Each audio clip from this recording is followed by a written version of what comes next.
অনলাইনে একটা জিনিস অর্ডার দিয়েছিলাম, তো অনেক দিন ধরে এটার জন্য অপেক্ষায় ছিলাম যে এটা কবে আসবে। আর তার আগে কয়েকবার ভাবছিলাম বেকার এটা কিনবো না, থাক যেরকম ঘটে পয়সা জমাই আর সেরকমই থাক।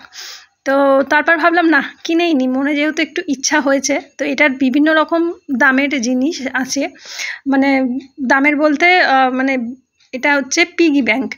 তো পিগি ব্যাংক এখন অনলাইনে মানে এটা বলা যায় ভাইরাল পিগি ব্যাংক। তো অনেক দিন ধরে আমি ভাবছি যে এটা একটা নিলে হয়।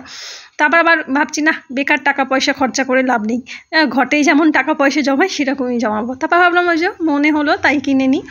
তো এটা হচ্ছে 25,000 টাকার পিগি ব্যাংক। আর মানে 25,000 টাকা জমবে, এরকম 50,000 টাকার আছে, মানে 50,000 টাকা জমবে, আবার 1,00,000 টাকারও আছে।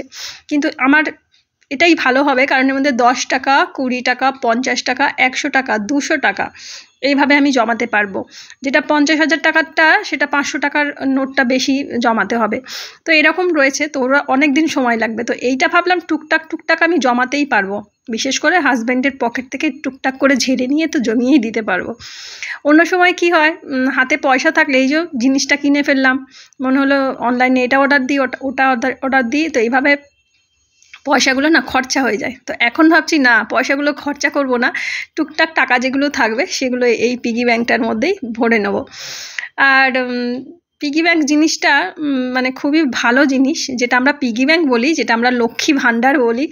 মা লক্ষ্মীর আসনে যেটা রাখি সেটা লক্ষ্মী ভাণ্ডার। আমাদের বাড়ির মেয়েদের জন্য সত্যি ওটা অসাধারণ একটা জিনিস। তিল তিল করে ওর মধ্যে পয়সা জমে। ছোটোবেলায় বড় যে পাউডারের কৌটো হতো, সেই কৌটোর মুখটা কেটে তার মধ্যেও পয়সা জমাতাম। দেখা যাক এইটা আমি কতদিনে ভরতে পারি। সঞ্চয় তো করবো, একটু একটু করে তিল তিল করে সঞ্চয় করব। ওই যে বিন্দু বিন্দু জলে সিন্ধু হয়, তো সেই রকম। দেখা যাক কতদিন লাগে এটা সঞ্চয় হতে।